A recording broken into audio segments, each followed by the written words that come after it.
Comme ça, après avoir expliqué le cours à la personne, elle va me faire un feedback et je vais pouvoir relire les éléments du cours pertinents par rapport à ce qui me manque. Tu peux par exemple aussi faire la technique de la feuille blanche, c'est-à-dire je lis le cours, ensuite j'écris tout ce que j'ai retenu et après je vais corriger mon cours avec les éléments manquants. Troisième chose que tu peux faire aussi, c'est tout simplement de prendre les anciens examens et de te dire, OK, là, je vais faire les examens des années précédentes sur la thématique du cours et je vais voir qu'est-ce que j'arrive à faire. Et donc, au lieu de réviser tout le cours, j'ai révisé seulement les parties du cours, premièrement, en fait, où j'ai eu du mal à le faire, et deuxièmement, aussi les éléments du cours qui reviennent tout le temps. Loi de Pareto. Ça sert à rien de réviser tout votre cours. Il faut lire les éléments du cours qui sont importants par rapport justement aux anciens examens. Et donc, toi, ton objectif, c'est de te dire, OK, le professeur, c'est quoi qui est important pour lui? Qu'est-ce qu'il attend de moi? Quelle méthode je dois maîtriser? Donc, pour ça, tu as différentes manières pour rentrer dans sa tête. Premièrement, c'est en étant attentif en cours, c'est-à-dire de voir sur quel élément du cours le professeur va insister, quel exemple il a tendance à prendre, quel exercice il va souvent mettre en place dans le cadre des TD. Deuxième chose que tu peux faire, c'est tout simplement lui poser des questions en lui disant, monsieur, par exemple, quels sont les éléments importants du cours?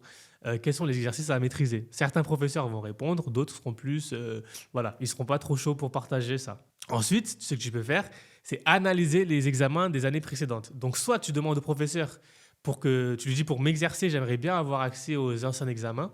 Donc, soit le professeur il va être enclin à te donner ces anciens examens, soit tu vas dire non, mais c'est très simple, tu vas voir les élèves des années précédentes et tu vas leur demander leur contrôle et leur correction. Tu peux le faire via les groupes alumni, via Instagram, via LinkedIn, etc.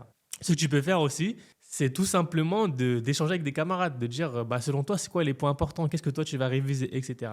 Et aussi, souvent, les professeurs, surtout à la fac, ils vont avoir un syllabus où ils vont mettre un sommaire avec des chapitres, avec les principaux points. Et c'est ça qui va te permettre de savoir qu'est-ce qu'il faut maîtriser pour ce cours. Là, malgré toutes les techniques que je te donne, malgré toute ta volonté, il y a des moments où tu seras déçu, où tu ne vas pas atteindre tes objectifs. Mais l'essentiel, c'est de ne pas lâcher. Parce que, en fait, tu vas trébucher, mais ce qui compte, c'est comment tu vas te relever.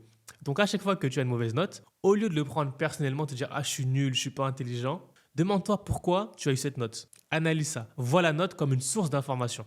Ok, j'ai eu telle note. Qu'est-ce qui était bon, qu'est-ce qui n'était pas bon? Qu'est-ce que je peux faire de mieux? Peut-être que j'ai trop stressé, donc je dois peut-être travailler sur la préparation mentale, sur la confiance que j'ai durant les examens. Ah, j'ai mal compris les consignes, donc apprendre à mieux lire les consignes. Ah, en fait, je me suis trompé dans la méthodologie, donc travaille plus mes méthodes. Je rédige mal, j'ai du mal à exprimer mes idées, donc travaille plus ma méthodologie, etc. C'est ça qui est important. Les notes, ça ne définit pas notre valeur.